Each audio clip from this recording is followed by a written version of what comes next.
Season 7 എന്ന് പറയുമ്പോൾ ആഹ്ലാദത്തിന്റെയും സന്തോഷത്തിന്റെയൊക്കെ നമ്മൾ ഓണം വന്നു എന്നൊക്കെ പറയുന്ന പോലെ നമുക്ക് ഒരുപാട് ചിരിക്കാനും ചിന്തിപ്പിക്കാനൊക്കെ ഉള്ള ഒരു അവസരമായിട്ടാണ് ബിഗ് ബോസിനെ നമ്മൾ നേരത്തെ കണ്ടുകൊണ്ടിരുന്നത്. കാരണം എന്ന് വെച്ചാൽ ഒരുപാട് പേർക്ക് പല രീതിയിലാണ് നമ്മൾ ലൈഫുകൾ, നമ്മളെങ്ങനെയാണെന്നും നമ്മുടെ സ്വഭാവം എങ്ങനെയാണെന്നും നമുക്ക് അതിനകത്ത് ഓരോരുത്തരെ കാണുമ്പോൾ ഇതുപോലെയാണ് നമ്മുടെ സ്വഭാവം നമുക്ക് മനസ്സിലാവും. ഈ ഇത്രയും മോശമായിരുന്നു ബാക്കിയുള്ളവരൊക്കെ പറയുമ്പോൾ.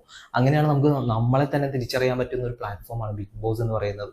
അപ്പോൾ ഇതിന് ഒരുപാട്, ഞാനിപ്പോൾ ഇത് പറഞ്ഞു വരുന്നത് വെച്ചാൽ ഈ രേണുസുധിയുടെ ഒരു കാര്യത്തിന് വേണ്ടിയിട്ട് തന്നെയാണ്. അപ്പോൾ രേണുസുധിനെ അക്ബർ ഒരു സെപ്റ്റി ടാങ്ക് എന്ന് വിളിച്ചൊരു സംഭവം ഉണ്ടായിരുന്നു. സെപ്റ്റി ടാങ്ക് എന്ന് വിളിച്ചത് വളരെ മോശമായ ഒരു കാര്യം തന്നെയാണ്. അതിൽ ഒരിക്കലും ന്യായീകരിക്കാൻ പറ്റില്ല.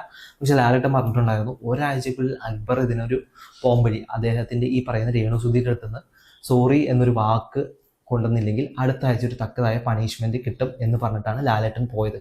അപ്പോൾ അതിനുശേഷം ഈ അക്ബറിന്റെ ഭാഗത്തു നിന്ന് ഒരുപാട് കാര്യങ്ങൾ എഫേർട്ട് ഇടുന്നുണ്ട്. കാരണം അവൻ ചെയ്ത തെറ്റ് അവനത് മനസ്സിലായിട്ട് അവൻ അതിന് അപ്പോളജി ചെയ്യുന്നുണ്ട്. പക്ഷേ സംവേർ ഇത് എന്താന്ന് വെച്ച് കഴിഞ്ഞാൽ, ഈ പറയുന്ന രേണുസുധി ആദ്യം രണ്ടാമത്തെ ദിവസം ഈ പറയുന്ന കൺഫെഷൻ റൂമിലൊക്കെ പോയിട്ട് പറയുന്നുണ്ടായിരുന്നു, എനിക്കൊരു 2 ദിവസമെങ്കിലും എടുക്കും ഈ പറയുന്ന എനിക്കൊന്ന് തിരിച്ചെൻ്റെ സ്റ്റെബിലിറ്റിയിലേക്ക് വരാൻ എന്ന്.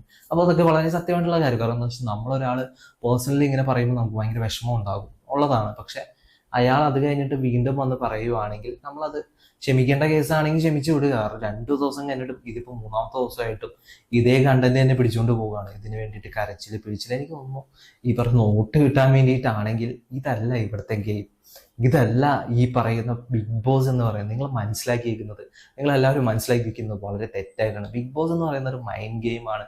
അപ്പോൾ ഷാർപ്പായിട്ട് കളിക്കേണ്ടതാണ്. ഗെയിം കളിക്കേണ്ടടുത്ത് ഗെയിം കളിക്കണം, ബുദ്ധി ഉപയോഗിച്ച് കളിക്കേണ്ടത് ബുദ്ധി ഉപയോഗിച്ച്, കായിക ബലവും ഈ പറയുന്ന യുക്തിയും ശക്തിയും ഒരുമിച്ച് മുന്നോട്ട് കൊണ്ടുപോയാൽ ഈ പറഞ്ഞ പഴയ ആൾക്കാരെ, പഴയ രഥാധിപന്മാരൊക്കെ ഉണ്ട്, അവന്മാരൊക്കെ കളിച്ച ഒരുപാട് ഗെയിംസ് ഒക്കെ നിങ്ങൾ കണ്ടിട്ടുണ്ടാവും. കാരണം മൈൻഡ് ഗെയിം വെച്ച് മാത്രം ഒറ്റപ്പെടൽ സ്ട്രാറ്റജിയൊക്കെ എടുത്ത് എന്തോരം പേര് രക്ഷപ്പെട്ടിട്ടുണ്ട്. ഇപ്പോഴും അനീഷ് എന്നൊക്കെ പറയുന്ന ആള് അദ്ദേഹം ഈ പറയുന്ന സ്ട്രാറ്റജി തന്നെയാണ് എടുക്കുന്നത്. അപ്പം ഇപ്പോഴും ബിഗ് ബോസ് ഹൗസിൽ ബാക്കിയുള്ള പകുതി ആൾക്കാർക്കും ഒരു ഉണ്ടയും അറിയാതെയാണ് അവർ ഈ കിടത്ത് കളിച്ചുകൊണ്ടിരിക്കുന്നത്. അപ്പോൾ ബേസിക്കലി ഇത് കണ്ടിരിക്കുന്നത് നമുക്ക് തന്നെ മുറിടിക്കും. ബിഗ് ബോസ് തന്നെ പറയുന്നുണ്ടായിരുന്നു, എനിക്ക് തന്നെ മടുത്തു തുടങ്ങി, ഞാനിത് അവസാനിപ്പിച്ചാലോ എന്ന്. കാരണം എന്ന് വെച്ചാൽ സത്യം പറഞ്ഞാൽ ഈ അനീഷ് കുളിക്കാൻ പോയിട്ട് അദ്ദേഹത്തിന്റെ കുളിയും ജപമൊക്കെ കഴിഞ്ഞ് വന്നപ്പോഴേക്കും ഇവര് ടാസ്കിന് വേണ്ടി എല്ലാവരും നിരന്നിരിക്കുന്ന ഒരു സാഹചര്യം ഉണ്ടായിരുന്നു.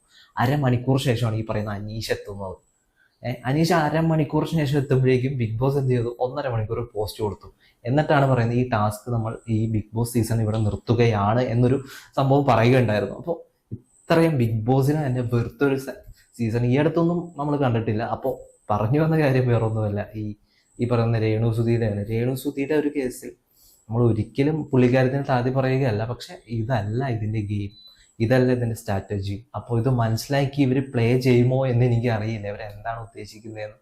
പിന്നെ ഇനി പുറത്തുനിന്ന് ആരെങ്കിലും വന്നാൽ മാത്രമേ ഈ പറയുന്ന ബിഗ് ബോസ് ഹൗസ് ഒന്ന് സെറ്റ് ആവുള്ളൂ. ഈ പറയുന്ന പെരേര, അട്ടയം എന്നൊക്കെ പറയുന്ന കുറച്ച് ആൾക്കാരുണ്ടല്ലോ, ഈ യൂണിവേഴ്സ്, അങ്ങനെയുള്ള കുറച്ച് പേരൊക്കെ വന്നു കഴിഞ്ഞാൽ എന്തെങ്കിലും ഒന്ന് കുതിക്കാൻ പറ്റും എന്നെനിക്ക് പ്രതീക്ഷയുണ്ട്. അതായത് ഈ ആറട്ടണ്ണോ അങ്ങനെയുള്ള കുറച്ച് ആൾക്കാർ, ഏതെങ്കിലും ഒന്നില്ലെങ്കിൽ ഒരു നാഗച്ചേച്ചിനെങ്കിലും ഇട്ടിരുന്നെങ്കിൽ നമുക്ക് ഇതിനകത്ത് എന്തെങ്കിലുമൊക്കെ കാണാൻ പറ്റും. കാരണം ബിഗ് ബോസ് ഹൗസ് എന്ന് പറഞ്ഞിട്ട് ഇത് ഏതാണ്ട് ശവവീട് പോലത്തെ ഒരു അവസ്ഥയിലൊക്കെ കിടക്കുന്നത്. ഈ മോഹൻലാലിന് തന്നെ പറയുന്നതിന് ഒരു പരിധിയുണ്ട്. ഇപ്പോൾ റൂൾസ് ബ്രേക്ക് ചെയ്യരുത് എന്ന് പറഞ്ഞു കഴിഞ്ഞാൽ ഇവരാദ്യം ആ റൂൾസ് ബ്രേക്ക് ചെയ്യും. അപ്പോൾ ഒരുപാട് മേക്കപ്പിന്റെ കേസിലായാൽ പോലും ഈ അനു ആയാലും മറ്റവരൊക്കെ ആയാലും എന്ത് ചെയ്യരുത് എന്ന് പറഞ്ഞു കഴിഞ്ഞാൽ അവരത് ചെയ്യും. അപ്പോൾ ബിഗ് ബോസ് സീസണിൽ അങ്ങനെ പിടിച്ച് നിൽക്കാൻ പറ്റും എന്നാണ് ഇവർ ചിന്തിക്കുന്നത്. അപ്പോൾ നമുക്ക് ഈ അടുത്തുള്ള സീസണിലേക്ക് കാണാൻ പറ്റും എന്താണ് സംഭവിക്കുന്നത്. അപ്പോൾ ഇതുവരെ വീഡിയോ കണ്ടിരുന്ന എല്ലാവർക്കും നന്ദി.